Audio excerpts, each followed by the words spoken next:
One of the biggest differences between a good ball striker and a golfer who's struggling a little bit with ball striking is low point control. I see it on a daily basis. So many golfers have the low point behind the golf ball, hitting fats, hitting thins, hitting tops. The strikes are all over the place. I've got a great little training aid I'm going to take a look at in this video that can really give you some good awareness of where that low point is.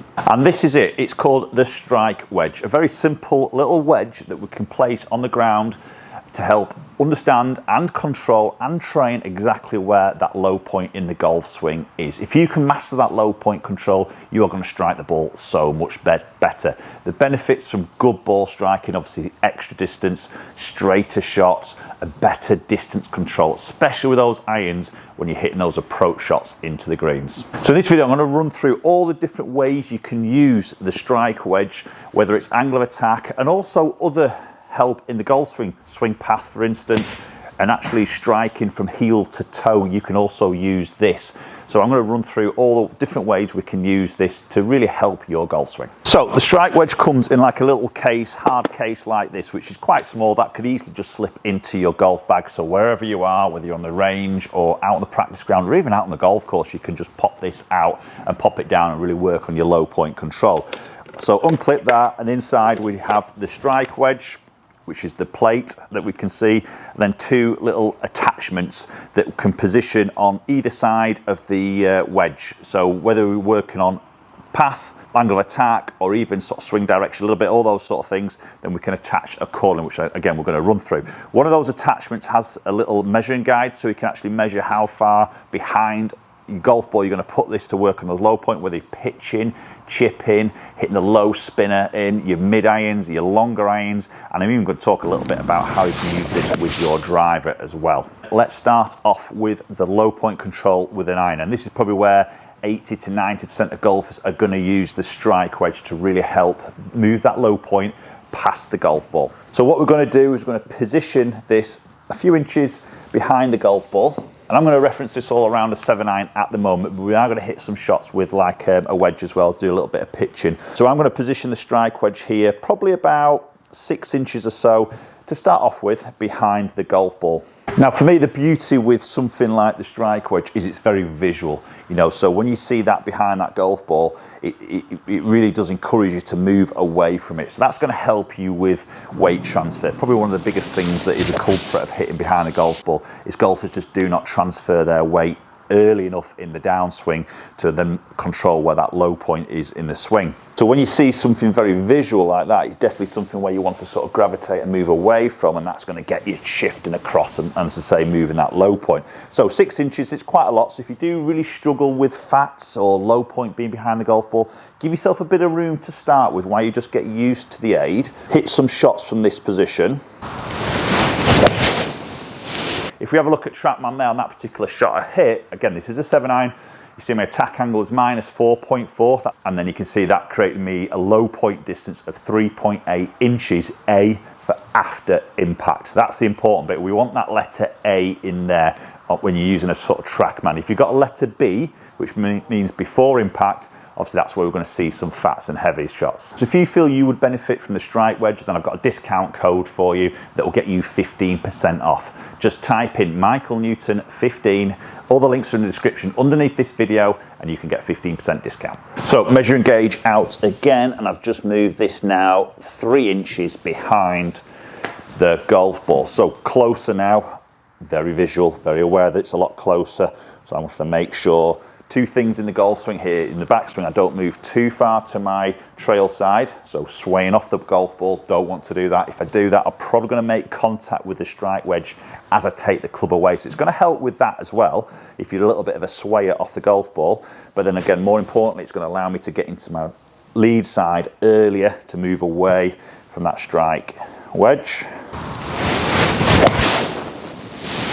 Oh yeah, and I can tell that once you start getting that angle of attack, that low point control, the strikes are just very, very different. You'll notice the difference there. So you can see there, my attack was 5.4 and the low point was 4.3 inches after. So a little bit more aggressive again as I've moved that Strike Wedge closer to the golf ball.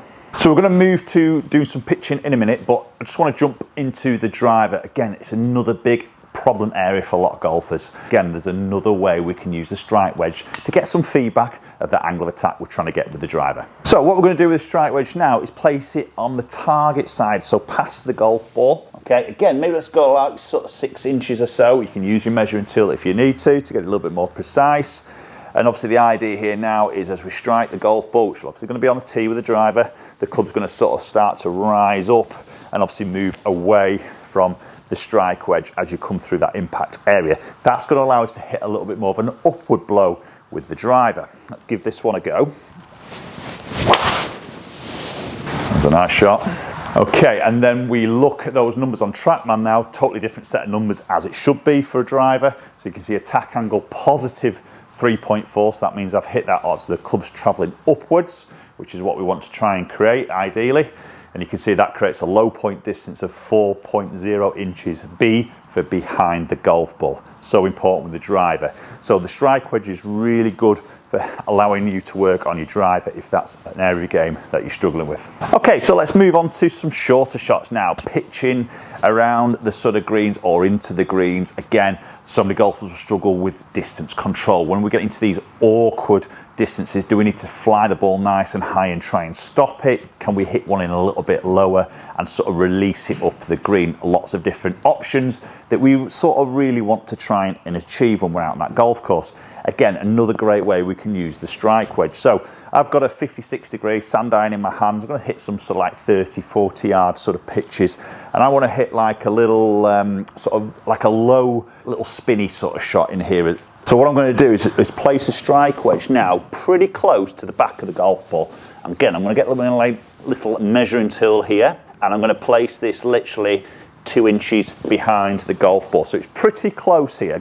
And then I can sort of try and just control my dynamic loft. I've got plenty of loft in my hand, but I'm going to control my dynamic loft by that low point control that hit that little low sort of spinny shot. Oh, that's nipped. That's like a real nippy sort of shot. So there we go. Massive difference in a number now. Bear in mind, I've got a shorter golf club. We've made some adjustments in that setup, which is key. But again, the visual of the strike wedge being there is allowing me to control my low point. 8.8 attack angle, minus, down. Low point distance, 5.5 inches past that golf ball. And that's created me a low launch with a little bit of spin. So now I want to play slightly higher flighted pitch. So again, sand iron's the same. I've just now moved the strike wedge 5 inches behind, not 2 now, it's now 5 inches behind. Ball position I'm going to keep the same, maybe just not quite as much weight on my left hand side. I'm just going to feel like it's going to come in a little bit shallower. But again, I don't want to catch the ground before the ball, which is what many golfers will do. So I'm not going to try and do this with my body weight, stay on my trail side, trying to lift the ball into the air. I'm just going to work more on my strike. And there we go, there's a nice sort of bit of higher launching shot, carried a little bit less actually, 30 yards there. We can see my launch angle is now 35 degrees, not 27. And the low point now is 4 inches behind, past the ball, so it's still past, that's the important point here. But I've delivered more loft there because it's not quite as far past as what it was when I played that low spinny sort of shot. So attack angle is still down, the strike's still great, but I've hit a completely different flighted pitch. Right, so let's start using some of these attachments now and more uses that we can use with the strike wedge. Now, again, huge problem I see with so many golfers is that over the top, struggling with that slice, and also the strike location in terms of being a little bit too much in that heel. And I'm going to mention the word, I don't like saying this word, but the shanks. If you suffer from this little drill, this little aid is going to, or this setup is going to really help you. So we've got the attachment, and I'm going to put this on the outside of the wedge.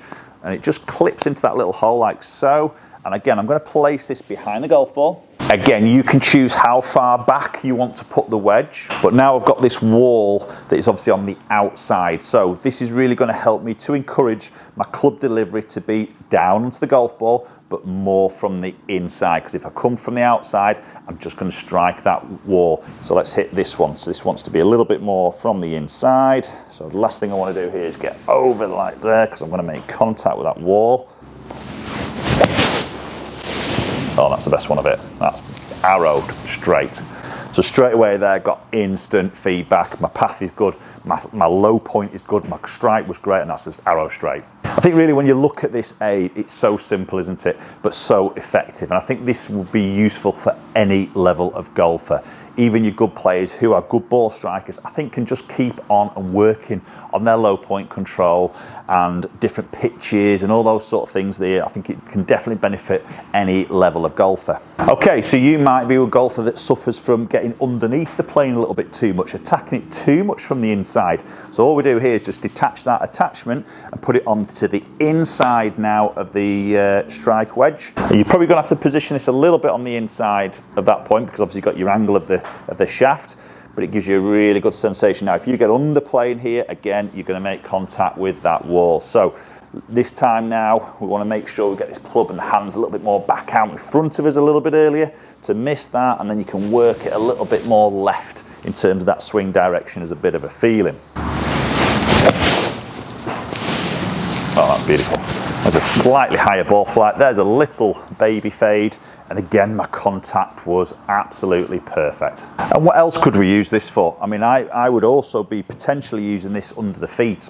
Okay, it's probably not designed to sort of do that, but because of what it is, it won't damage it, just the material. So you know, you can have this under your lead foot here, so if you early extend a little bit, you're going to push towards the golf ball, you're pushing your pressure into the toe of your lead foot there, so this allows you to put it under the toe, just pushes you back towards your heel, holds your posture, improves your posture maintenance through the golf swing. Again, that's going to help with your ball striking. So I think there's a lot of ways you could use it. You know, even I'm just thinking there on the outside of your trail foot.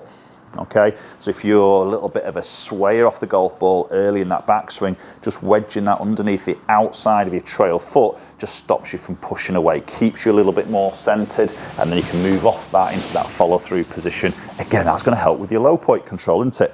So there's multiple ways we could use this little device. I think that's a cracking piece of kit. I think every golfer could really benefit from something like this, just having that in your golf bag, or when you're out on that driving range, really work on your ball striking as well as your path and all those elements we've talked about. Okay, make sure you go and pick one up yourself. As mentioned, there's a discount code there for you to take advantage of. Appreciate you watching the video as always, and hopefully we'll catch you all very soon.